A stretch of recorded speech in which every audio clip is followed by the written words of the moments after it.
Аарон Стил годами жил с убеждением, что центр Сиэтла принадлежит ему, по крайней мере тот квартал, где возвышался стеклянный шпиль его компании Steelworks.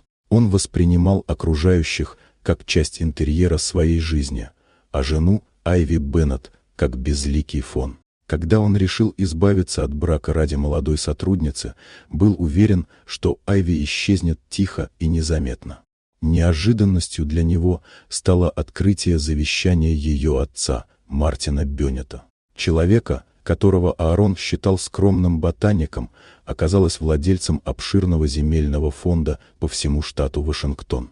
Именно этому фонду принадлежал участок, на котором стоял центральный офис Steelworks, а давний договор аренды подходил к концу в тот же период, когда Аарон праздновал новую жизнь.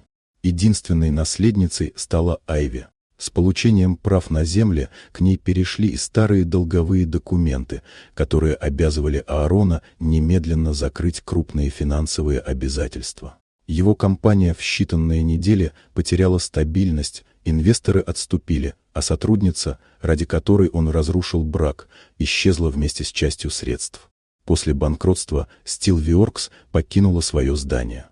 Фонд Беннет преобразовал небоскреб в Центр зеленых технологий и городских фермерских инициатив. Проект, полностью противоположный тем амбициям, что вел Аарона к разрушению.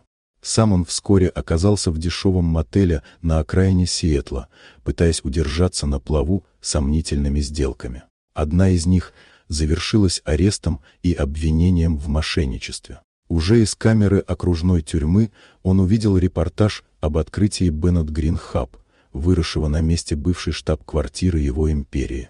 Айви стояла у входа уверенная и собранная, словно человек, которому наконец вернули право распоряжаться собственной судьбой. Фонд ее семьи стал опорой для новых городских инициатив, а его прежняя власть рассыпалась, едва потеряла почву. Так Аарон понял, что разрушило его не предательство, а собственная гордыня. Он падал с высоты, которую считал вечной, тогда как Айви, дочь ученого-землеведа, превратила наследие отца в фундамент будущего. Иногда самое хрупкое здание рушится быстрее всех, а настоящая сила проявляется в тех корнях, что остаются в земле, несмотря ни на что. Вот такая удивительная история. Дорогие друзья, напишите в комментариях, откуда вы смотрите это видео. А если вам понравилось видео, поставьте лайк, а также подписывайтесь на канал, впереди еще много интересного.